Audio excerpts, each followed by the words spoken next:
Salam saudara yang kasih Tuhan, selamat berjumpa kembali dalam acara pendalaman Alkitab yang kita kemas dalam sebuah tajuk acara BES, yaitu Biblical Enlightening Study Training, di mana kita akan belajar tentang satu topik yaitu misiologi. Namun sebelum itu mari kita satu hati di dalam doa. Mari kita berdoa. Tuhan Yesus, kami mengucap syukur untuk berkat yang Kau berikan, sehingga kami boleh belajar kebenaran firman Tuhan. Sertai kami, berkati juga hamba-Mu yang akan menyampaikan firman-Mu. Biarlah hati kami terbuka untuk dikuasai oleh Roh Kudus, sehingga apa yang kami dengar, kami baca, kami renungkan, kami dapat melakukannya, bukan dengan kekuatan kami, tapi dengan kekuatan Roh Kudus. Kami bersyukur, di dalam nama Tuhan Yesus kami berdoa. Haleluya. Amin. Puji Tuhan, hari ini kita akan belajar tentang suatu pelajaran yang bernama misiologi, dan kita sampai kepada satu pembahasan yaitu misi dan penganiayaan. Kenapa kita belajar hal ini? Karena kalau kita melihat di dalam perjanjian baru, kita akan mendapati bahwa murid-murid Kristus, rasul-rasul Kristus, ketika mereka pelayanan, terutama 12 murid Tuhan Yesus, hampir semuanya mereka mengalami penganiayaan dan mengakhiri kehidupannya sebagai martir atau sebagai saksi Kristus, mati dalam penganiayaan. Nah, namun semuanya itu sebenarnya telah Tuhan juga ingatkan di dalam kehidupan para murid. Seperti yang akan kita baca di dalam ayat firman Tuhan, di dalam Yohanes pasal 16 ayat yang pertama, di sana dikatakan, "Semuanya ini kukatakan kepadamu, supaya kamu jangan kecewa dan menolak aku.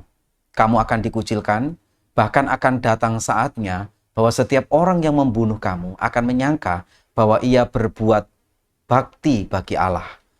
Mereka akan berbuat demikian karena mereka tidak mengenal baik Bapa maupun aku. Tetapi semuanya ini kukatakan kepadamu, supaya apabila saatnya kamu ingat bahwa aku telah mengatakannya kepadamu." Saudara yang kasih Tuhan, bahwa ketika Yesus bersama dengan murid-muridnya, Tuhan Yesus juga sudah memberitahukan bahwa nanti akan datang penganiayaan. Sama seperti Tuhan Yesus yang memberitakan Injil, mendapatkan pertentangan dari orang-orang Yahudi yang tidak menyukai berita Injil, yang tidak percaya bahwa Yesus adalah Mesias. Demikian juga dengan para murid. Nantinya mereka juga akan dikucilkan, bahkan akan sampai kepada suatu peristiwa mereka harus rela mati demi nama Tuhan Yesus. Dan orang yang membunuh mereka bisa saja mengatasnamakan Allah. Dan mereka membunuh berarti mereka sedang berbuat bakti kepada Allah. Hal ini juga sudah terjadi. Kita tahu misalnya dalam penganiayaan yang dialami oleh Rasul Paulus dan juga rasul-rasul yang lain, Petrus, Yakobus, mereka diperhadapkan kepada mahkamah agama, yaitu orang-orang Yahudi yang kemudian menghukum mati para rasul ini karena dianggap mereka menentang hukum Taurat dan ajaran Allah. Sehingga ketika mereka membunuh para murid-muridnya, mereka berpikir dan beranggapan bahwa mereka sedang menegakkan sebuah kebenaran, mereka sedang berbakti kepada Allah. Mereka tidak mengerti, tidak tahu bahwa apa yang mereka lakukan sebenarnya adalah sebuah kejahatan. Mengapa mereka melakukannya? Karena mereka tidak mengenal kebenaran di dalam Bapa dan tidak mengenal kebenaran di dalam Tuhan Yesus. Nah, Tuhan Yesus memberikan suatu peringatan kepada murid-muridnya. Mengapa hal ini diingatkan? Ada satu tujuan yang Tuhan Yesus sampaikan juga kepada mereka. Semuanya ini kukatakan kepadamu supaya kamu jangan kecewa dan menolak aku. Begitu banyak orang ketika mengikut Yesus kemudian terjadi persoalan, terjadi penganiayaan, terjadi himpitan ketika firman itu tidak berakar dengan kuat, mereka menjadi kecewa. Mereka kemudian menolak Tuhan Yesus. Mengapa? Karena pengenalan akan Tuhan Yesus itu tidak berakar dengan kuat.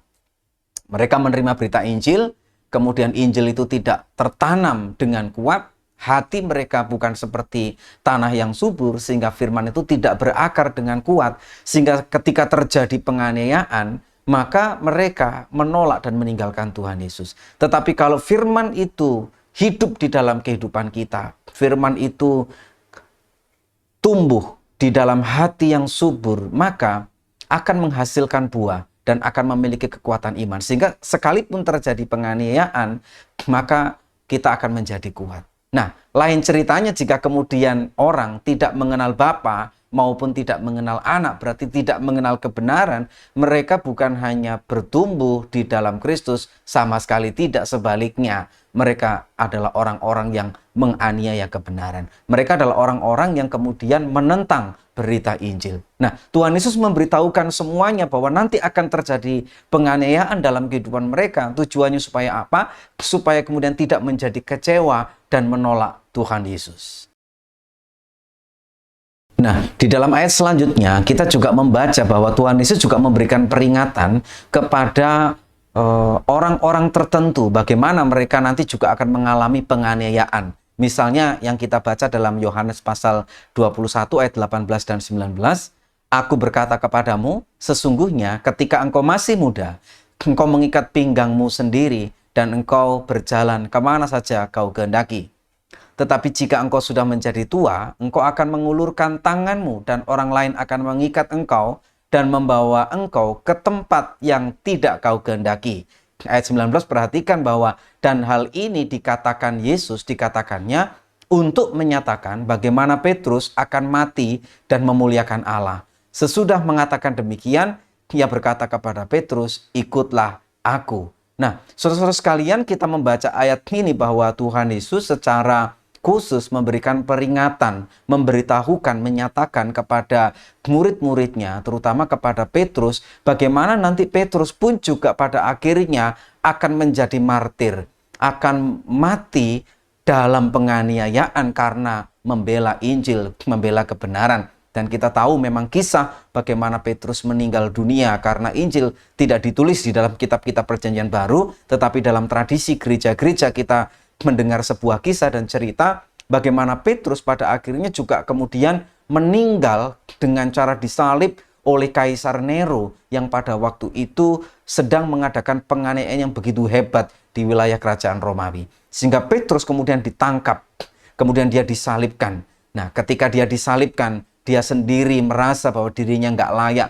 disalibkan dengan seperti Tuhan Yesus, makanya dia memilih untuk disalibkan dengan kepala yang terbalik. Nah, saudara, dari kisah ini kita melihat bahwa sebelum peristiwa itu terjadi, Tuhan sudah memberitahukan.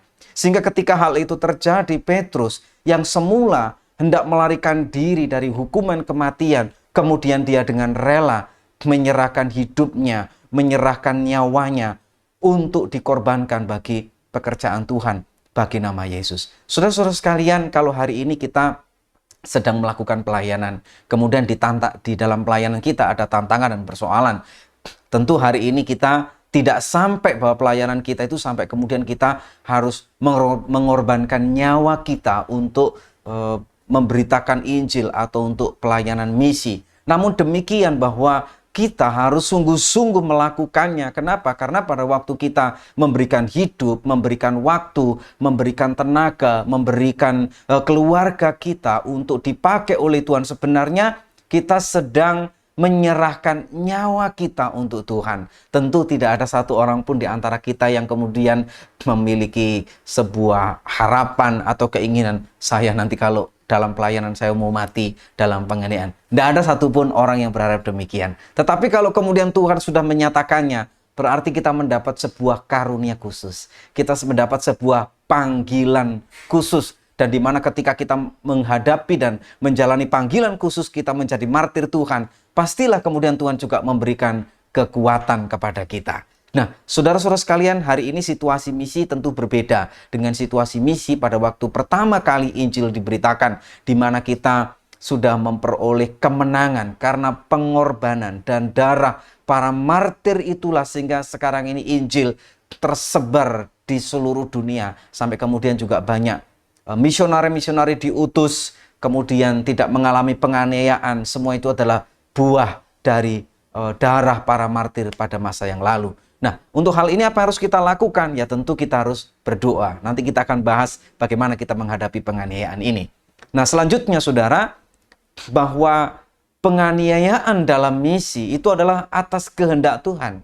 Tuhan yang mengizinkan hal itu terjadi, atau Tuhan yang memang memanggil kita untuk masuk dalam sebuah pekerjaan Tuhan sampai kemudian kita ditetapkan Tuhan atau dikehendaki Tuhan, kita harus mengorbankan diri kita di dalam pelayanan. Seperti yang tertulis di dalam Yohanes pasal 21 ayat 20 sampai 23, ketika Petrus berpaling, ia melihat bahwa murid yang dikasihi Yesus sedang mengikuti mereka, yaitu murid yang pada waktu mereka sedang makan bersama duduk dekat Yesus dan yang berkata, "Tuhan, siapakah dia yang akan menyerahkan engkau?" Ayat 21, ketika Petrus melihat murid itu, ia berkata kepada Yesus, "Tuhan, apakah yang akan terjadi dengan dia ini?" Jawab Yesus, "Jikalau aku menghendaki supaya ia tinggal hidup sampai aku datang, itu bukan urusanmu, tetapi engkau ikutlah aku." Ayat 23, maka tersebarlah kabar di antara saudara-saudara itu bahwa murid itu tidak akan mati. Tetapi Yesus tidak mengatakan kepada Petrus bahwa murid itu tidak akan mati, melainkan, "Jikalau aku menghendaki supaya ia tinggal hidup sampai aku datang, itu bukan urusanmu." Saudara-saudara sekalian, kita perhatikan kata "kalau aku menghendaki." Itu artinya Tuhan memiliki hak mutlak di dalam kehidupan kita. Bagian kita adalah ikutlah aku. Bagian kita adalah mari kita mentaati setiap panggilan misi yang telah Tuhan percayakan dalam kehidupan kita. Nah, pada waktu kita dipercayakan Tuhan untuk sebuah pelayanan, kita tahu bahwa Tuhan menetapkan sebuah jalan bagi kita. Tuhan telah menetapkan sebuah langkah bagi kita. Bahkan di mana kita melayani pun, saya percaya itu adalah visi Tuhan, itu adalah di mana kita ditempatkan. Ketika kita pelayanan, kemudian kita menghadapi tantangan, Tuhan izinkan. Dan pada waktu ada orang-orang lain kemudian di dalam pelayanan, dia diluputkan, dia dilepaskan dari penganiayaan, itu pun juga adalah kehendak Tuhan, itu adalah pertolongan Tuhan. Dan manakala kemudian kita mendengar kabar ada anak-anak Tuhan yang berkorban nyawa demi nama Yesus, itu pun juga Tuhan izinkan, Tuhan menghendaki seperti itu. Berarti dia punya panggilan yang khusus. Nah, saudara sekalian, ada satu perbedaan yang sangat mencolok di ayat ini, di mana Petrus menderita aniaya, kemudian sampai akhir hidupnya dia disalib dengan kepala terbalik pada waktu pemerintahan Kaisar Nero.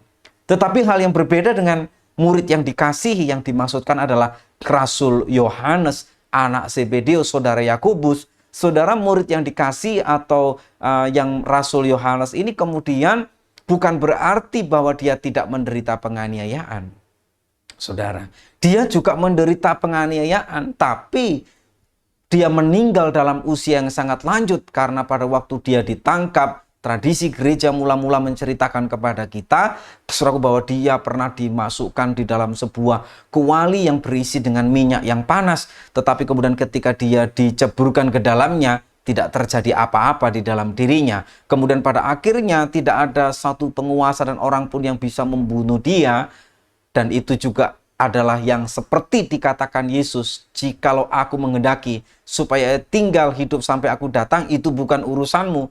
Artinya bahwa kemudian memang dia tidak mati dibunuh atau tidak mati menjadi martir, tapi kemudian saudaraku, dia dibuang ke Pulau Patmos. Dan dia di sana, kita lihat dia sana, dia diasingkan, dia di dalam penderitaan yang luar biasa. Tetapi justru dalam pengasingan dan penghukuman di Pulau Patmos, Roh Kudus Tuhan Yesus Kristus menyatakan sebuah berita tentang akhir zaman, dan kemudian dia menulis kitab Wahyu. Artinya saudara, bahwa tantangan, persoalan, masalah di dalam pelayanan tentu akan tetap ada. Kenapa?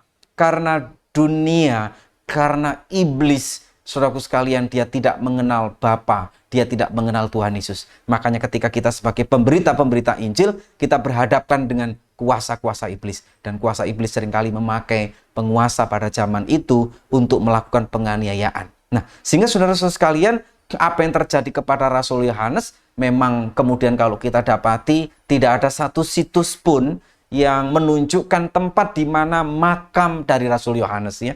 Di manakah kemudian gereja atau makam atau tempat kemudian Rasul Yohanes itu dimakamkan. Kita tidak tahu sampai sekarang ini, dan itu adalah sebuah misteri dan hanya Tuhan yang tahu. Tetapi cukup kita membaca ayat ini bahwa Petrus mati di dalam penganiayaan.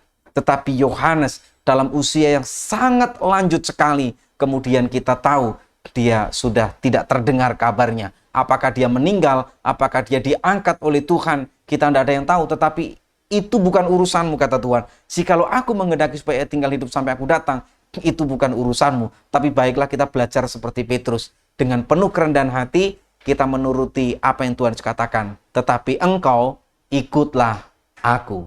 Haleluya, puji Tuhan. Mari kita lihat ayat selanjutnya. Nah, saudara-saudara sekalian, bahwa penganiayaan yang kemudian kita alami itu adalah penganiayaan karena nama Yesus. Jangan sampai kita menderita karena kesalahan kita. Jangan sampai kita menderita karena kita berbuat dosa. Kisah 9 ayat 15-16 kita baca. Tetapi firman Tuhan kepadanya, pergilah, sebab orang ini adalah alat pilihan bagiku untuk memberitakan namamu kepada bangsa-bangsa lain, serta raja-raja dan orang-orang Israel. Aku sendiri akan menunjukkan kepadanya betapa banyak penderitaan yang harus ia tanggung oleh karena namaku. Saudara-saudara sekalian, adalah sepenggal kisah pada waktu Saulus berjumpa dengan Tuhan Yesus. Ketika matanya menjadi buta, kemudian Roh Yesus, Roh Kudus menjumpai Ananias, seorang nabi Tuhan. Kemudian menyuruh Ananias untuk mendoakan Paulus, sehingga Ananias pada waktu itu menjadi ragu. Bukankah Paulus ini akan menganiaya jemaat? Tapi mengapa kemudian Tuhan menyuruh dia untuk mendoakan Paulus? Tetapi Tuhan berfirman kepada Ananias, dia berkata, tetapi firman Tuhan kepadanya, pergilah, sebab orang ini, yaitu Saulus, yang akan bertobat itu adalah akan dipakai oleh Tuhan, menjadi alat di tangan Tuhan untuk memberitakan nama Tuhan, dan untuk memberitakan nama Tuhan kepada bangsa-bangsa lain, kepada raja-raja yang tidak mengenal Tuhan. Dia nanti akan menderita banyak penderitaan. Saudaraku, bagaimana Paulus menderita? Kita membaca sebuah kisah dalam Kisah Para Rasul, juga dalam surat-surat pribadinya kepada jemaat-jemaat. Kita melihat bagaimana Paulus menghadapi penderitaan. Dia dipenjara, dia disesah, dia dihukum, baik oleh peraturan hukum undang-undang agama Yahudi, dia pernah disesah. Kemudian juga dalam pengadilan Romawi, dia pernah disesah. Bahkan kemudian ketika dalam perjalanan, dia juga menderita. Semua itu terjadi karena apa? Karena nama Tuhan Yesus. Hari ini saudara-saudara sekalian, kalau kita dalam pelayanan, kita menghadapi kesulitan, kita menghadapi tantangan, jangan pernah mundur. Kenapa? Karena kita di dalam kesulitan itu, kita sedang melayani nama Yesus. Kita menderita karena kita memuliakan nama kita, Tuhan Yesus Kristus. Nah, sehingga saudara, ketika kita menderita, mari kita belajar tetap sabar, karena nama Yesus adalah nama di atas segala nama. Kita sedang memuliakan Tuhan, dan inilah tujuan misi, yaitu kita membuat orang memuliakan Tuhan, membuat dunia mengenal nama Tuhan. Saudaraku, Paulus menderita bukan karena kesalahannya. Kalau ada orang yang hari ini menghadapi penderitaan, hidupnya dianiaya, dia adalah seorang hamba Tuhan, kemudian juga menderita aniaya, mungkin bahkan juga sampai di dalam penjara. Tapi kalau kemudian di dalam penjara bukan karena membela nama Yesus, tapi karena tindakan-tindakan yang melanggar hukum, nah, berarti dia menderita bukan karena nama Yesus, tapi dia menderita karena kesalahannya sendiri, karena pelanggaran hukum yang dikerjakannya. Nah, saudara-saudara sekalian, mungkin pada waktu kita memberitakan nama Tuhan, kita menghadapi tantangan, tapi ingat bahwa kita tidak akan pernah kehilangan upah kita dalam kerajaan surga. Kalau kita dengan tekun dan setia melakukannya, saya percaya kekuatan Tuhan, pertolongan Tuhan, itu pasti akan dinyatakan. Kita menderita karena siapa? Karena nama Tuhan Yesus Kristus.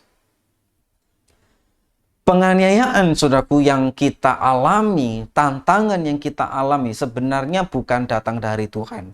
Tuhan mengizinkan itu semua terjadi. Tapi penganiayaan sebenarnya datangnya adalah dari iblis yang memakai penguasa dan raja-raja yang jahat yang tidak mengenal Tuhan. Ketika ada penguasa, ada raja tidak mengenal Tuhan, dia bisa dipakai oleh kuasa-kuasa jahat. Dia bisa dipakai oleh tipu daya dunia ini, yaitu iblis, untuk menganiaya, menghambat pekerjaan Tuhan.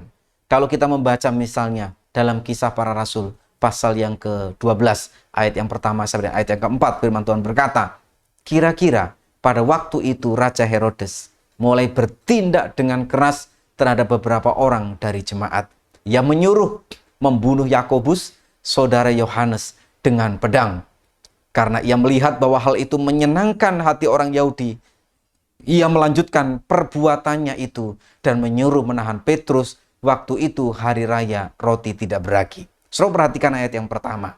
Adalah seorang yang bernama Herodes. Dia adalah seorang penguasa, raja wilayah yang kejam. Dia menangkap Yakobus, kemudian membunuh Yakobus dengan pedang. Nah, saudara-saudara sekalian, Yakobus adalah anak Zebedeus bersama dengan saudaranya Rasul Yohanes. Mereka berdua adalah saudara yang kemudian dijuluki sebagai anak-anak guru karena keberaniannya di dalam membela kebenaran. Tentu Yakobus bukanlah seorang yang lemah. Dia dengan berani memberitakan Injil. Kita memang tidak melihat apa yang dilakukan karena kisah para rasul tidak mengisahkan bagaimana dia melakukan pelayanan kepada jemaat. Tetapi ketika Herodes kemudian berikhtiar untuk menangkap dia menganggap bahwa Yakobus juga adalah seorang yang sangat berpengaruh dari antara para rasul-rasul. Yakobus dianggap berbahaya bagi kedudukan dan posisi Herodes. Dan apa yang dilakukan Herodes sebenarnya adalah karena hawa nafsunya, kekejamannya, karena dia takut kekuasaannya terancam, karena dia takut tidak mendapat pengaruh dari orang banyak. Dia mau mendapatkan pengaruh dari orang-orang Yahudi yang tidak suka kepada berita Injil. Tentu ini golongan tua-tua Yahudi, ahli Taurat, orang Farisi yang kemudian menolak Yesus sebagai Mesias. Dia menghukum Yohanes dan itu dikatakan alasannya begitu naif ketika ia melihat bahwa pembunuhan kepada Yakobus itu menyenangkan hati orang Yahudi. Saudara perhatikan, ini adalah sebuah perbuatan yang jahat. Tentu Herodes dipakai oleh setan, dipakai oleh iblis. Untuk apa? Untuk menghambat pekerjaan Tuhan. Saudara-saudara sekalian, bahwa ternyata firman Tuhan yang berkata musuh kita bukanlah darah dan daging. Dari sinilah kita kelihatan. Pada waktu gereja dianiaya, pada waktu kita menderita, pada waktu kita dikucilkan, pada waktu kita diolok-olok, kita harus tetap menunjukkan kasih. Kenapa? Karena mereka yang tidak mengenal Tuhan Yesus, mereka yang tidak mengenal Bapa, melakukan semuanya itu di dalam ketidaktahuannya, di dalam ketidakmengertiannya, dan mereka sedang dikuasai oleh setan. Sehingga musuh kita bukanlah darah dan daging. Musuh kita bukanlah orang-orang yang kelihatan yang melakukan penentangan itu, tetapi musuh kita adalah iblis, penguasa-penguasa di udara. Sehingga pada waktu kita menghadapi penganiayaan, bukan sepantasnya kemudian kita juga membalas, tetapi kita harus menghindar, kita berlari, kita kemudian menghindari penganiayaan. Kita pindah dari satu tempat ke tempat yang lain. Mungkin itulah yang bisa kita lakukan sambil terus kita berdoa dan menyerahkan hidup kita kepada pertolongan Tuhan. Ayat yang keempat dikatakan setelah Petrus ditangkap, Herodes menyuruh memenjarakannya di bawah penjagaan 4 regu. Masing-masing terdiri dari 4 prajurit. Maksudnya ialah supaya sehabis Paskah, ia menghadapkannya ke depan orang banyak. Nah, bagaimana saudaraku nasib Petrus? Kita baca di ayat yang selanjutnya. Nah, ternyata saudara bahwa Tuhan Yesus bisa mengizinkan orang untuk menderita aniaya, bahkan sampai mati dengan pedang seperti yang dialami oleh Rasul Yakobus. Tetapi Tuhan juga berkuasa melepaskan saudaraku Petrus dari penganiayaan. Hal ini juga yang menjadi sumber iman dan pengharapan kita, bahwa Tuhan berkuasa. Kalau Tuhan menghendaki kita dilepaskan, pasti kita dilepaskan. Kalau Tuhan menghendaki kita selamat, pasti selamat. Dan kalau Tuhan menghendaki kita menghadapi sebuah penganiayaan, pasti Tuhan memberikan kekuatan kepada kita, memberikan kasih karunia yang lebih, karena Tuhan mau pakai kita menjadi saksi-saksi untuk kemuliaan namanya. Di dalam Kisah 12 ayat 5-7 dikatakan, demikianlah Petrus ditahan di dalam penjara. Tetapi jemaat dengan tekun mendoakannya kepada Allah. Saudara-saudara, ini yang perlu kita lakukan. Kita harus mengajar jemaat untuk apa? Untuk kemudian tekun dan setia berdoa. Ketika terjadi penganiayaan, ketika terjadi persoalan dan tantangan dalam pelayanan kita, hadapi dengan doa. Mungkin Tuhan menghendaki supaya kita berdiam diri dulu, menyerahkan kepada Tuhan. Kita harus minta hikmat Tuhan. Kita tidak bisa melawan arus. Kita tidak bisa melakukan pelayanan kemudian yang tidak disertai dengan hikmat Tuhan. Sehingga makanya ketika kemudian kita dihadapkan dalam persoalan-persoalan yang sulit, mari kita menyerahkannya kepada Tuhan. Ketika Petrus ditahan dalam penjara, apa yang dilakukan oleh jemaat, apa yang dilakukan oleh Petrus, mereka semua berdoa kepada Tuhan. Dan dikatakan dengan tekun mendoakannya. Berarti ini doa sungguh-sungguh. Ayat yang ke-6. Pada malam sebelum Herodes hendak menghadapkannya kepada orang banyak, Petrus tidur di antara dua orang prajurit terbelenggu dengan dua rantai. Selain itu, prajurit-prajurit pengawal sedang berkawal di muka pintu. Tiba-tiba berdirilah seorang malaikat Tuhan dekat Petrus dan cahaya bersinar di ruang itu. Malaikat itu menepuk Petrus untuk membangunkannya. Katanya, bangunlah segera, maka gugurlah rantai itu dari tangan Petrus. Saudaraku, yang menarik di ayat ini adalah ketika Petrus di penjara, saudaraku bayangkan dia masih bisa tidur. Ya, masih bisa tidur. Ini sebuah damai sejahtera yang melampaui segala akal. Bukan berarti Bapak Paulus nggak mendengar rekan kerjanya Yakobus baru saja dihukum mati. Dia tahu, tetapi dia mempercayakan hidupnya kepada Tuhan. Dia memiliki iman yang sungguh luar biasa. Kalau kita mendengar sebuah kisah di masa yang lalu yang ditulis di dalam kitab-kitab Injil, kita tahu Petrus telah menyangkal Tuhan Yesus 3 kali. Pada waktu Yesus ditangkap dan kemudian diperhadapkan kepada mahkamah agama sambil menunggu penghakiman itu terjadi pada malam hari, pada dini hari sebelum ayam berkokok, ada orang mendapati Petrus. Dia berkata, bukankah engkau salah satu dari mereka ini? Petrus menyangkal. Kemudian ada orang lagi datang mengatakan, aku tahu engkau juga salah satu dari mereka. Itu nyata dari bahasamu yang kau gunakan, engkau juga adalah orang Galilea. Apa yang dilakukan Petrus? Petrus kemudian mengutuk. Petrus bersumpah, sungguh aku gak kenal orang ini. Tapi tahukah saudara, Petrus yang pada awalnya menyangkal Tuhan Yesus, tetapi setelah kebangkitan, dia diberikan kekuatan oleh Roh Kudus. Pada waktu Pentakosta, dia dilengkapi dengan keberanian, dengan kuasa dari tempat yang maha tinggi untuk menjadi saksi Kristus. Dan hari ini kita lihat, pada waktu dia ditangkap, salah satu temannya, salah satu rasul Yakobus telah dipenggal dan dihukum mati. Dan Petrus sedang menghadapi hukuman. Dia sedang dihukum pada waktu perayaan Paskah. Dia tidak bisa makan perjamuan Paskah bersama dengan keluarganya atau saudara-saudara seimannya. Justru dia di dalam penjara. Tapi yang luar biasa, dia tertidur. Saudaraku, berarti Petrus diberikan kekuatan. Ada suatu damai sejahtera yang melampaui segala akal yang menyertai kehidupannya. Nah, mari kita lihat bagaimana Tuhan Yesus berkuasa melepaskan Petrus dari penganiayaan ini. Ayat yang ke-8. Lalu kata malaikat itu kepadanya, ikatlah pinggangmu dan kenakanlah sepatumu. Ia pun berbuat demikian. Lalu malaikat itu berkata kepadanya, kenakanlah jubahmu dan ikutlah aku. Lalu ia mengikuti malaikat itu keluar. Dan ia tidak tahu bahwa apa yang dilakukan malaikat itu sungguh-sungguh terjadi. Sangkanya ia melihat suatu penglihatan.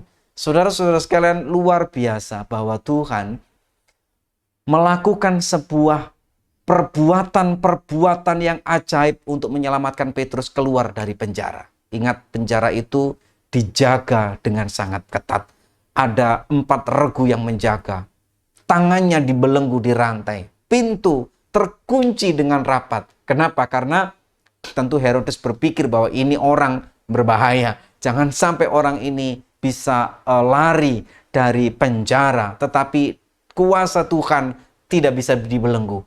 Injil tidak bisa dibelenggu. Belum waktunya Petrus untuk menjadi martir. Makanya Tuhan lepaskan dia. Belum waktunya Petrus untuk kemudian harus dihukum mati. Ada begitu banyak pelayanan yang harus Petrus kerjakan. Makanya Tuhan melepaskan dia dari penjara. Ayat yang ke-12, ayat yang ke-10 berkata, setelah mereka melihat tempat kawal pertama dan tempat kawal kedua. Sampailah mereka ke pintu gerbang besi yang menuju ke kota. Pintu itu terbuka dengan sendirinya bagi mereka. Sesudah tiba di luar, mereka berjalan sampai ke ujung jalan, dan tiba-tiba malaikat itu meninggalkan dia. Ayat 11, dan setelah sadar akan dirinya, Petrus berkata, "Sekarang taulah aku benar-benar bahwa Tuhan telah menyuruh malaikatnya dan menyelamatkan aku dari tangan Herodes dan dari segala sesuatu yang diharapkan orang Yahudi." Luar biasa, saudara-saudara sekalian. Tuhan berkuasa untuk melepaskan kita dari maut. Tuhan berkuasa melepaskan kita dari penganiayaan. Tuhan berkuasa untuk melepaskan kita dari orang-orang yang berniat jahat, berencana jahat. Kalau waktu kita belum tiba, kita pasti akan selamat. Jangan pernah takut. Petrus dilepaskan dengan cara yang ajaib. Dia tahu, dia berkata, "Sekarang taulah aku benar-benar." Saudaraku, dapat kita katakan bahwa sekarang Petrus mengalami mujizat. Sekarang Petrus mengalami sebuah pertolongan yang ajaib. Dia tahu bahwa Tuhan sanggup mengirimkan malaikat-malaikatnya untuk melepaskannya dari penjara. Saya percaya saat itulah Petrus betul-betul imannya makin terbangun. Imannya makin berkobar-kobar. Keberanian dan semangatnya untuk memberitakan Injil makin kuat terjadi dalam kehidupannya. Saudara-saudara sekalian, Tuhan sanggup untuk melepaskan kita dari segala macam belenggu, dari penganiayaan, dari kematian, dari apapun. Kalau Tuhan belum kendaki dan belum waktunya, pasti kita diselamatkan. Hari ini saudara, kita tidak sedang mencari penganiayaan. Kita tidak sedang mencari dalam pelayanan kita supaya kita ada dalam penganiayaan. Saya selalu berdoa supaya gereja mengalami damai sejahtera, supaya gereja menjadi alat di tangan Tuhan di tengah-tengah kedamaian dunia yang luar biasa. Karena Injil adalah untuk mendamaikan. Tetapi kalau kemudian Tuhan izinkan penganiayaan, penderitaan, himpitan, tantangan, dan masalah, jangan pernah takut, hadapi semuanya bersama dengan Tuhan. Hadapi dengan kekuatan Roh Kudus. Lakukan pembelaan dengan pembelaan yang betul-betul keluar dari hikmat Roh Kudus. Saya percaya Allah kita sedang berdiri menyambut kita yang adalah saksi-saksi Kristus yang setia. Inilah akhir dari sesi ini. Saya percaya Roh Kudus akan memberikan hikmat dan kekuatan dalam kehidupan kita semua. Saya percaya bahwa kita akan dipakai menjadi saksi-saksi Kristus sampai dengan kedatangan Tuhan yang kedua kali. Mari kita satu hati dalam doa. Bapa di surga, kami mengucap syukur untuk seluruh berkat yang Tuhan berikan.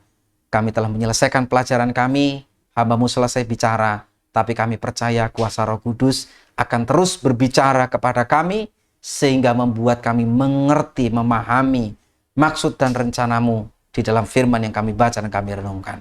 Berkaryalah dalam hidup kami, berkaryalah dalam pelayanan kami siap untuk Engkau pakai menjadi saksi Kristus sampai Tuhan Yesus datang yang kedua kali. Ini doa kami, di dalam nama Yesus kami berdoa. Haleluya. Amin. Puji Tuhan. Shalom. Tuhan Yesus memberkati.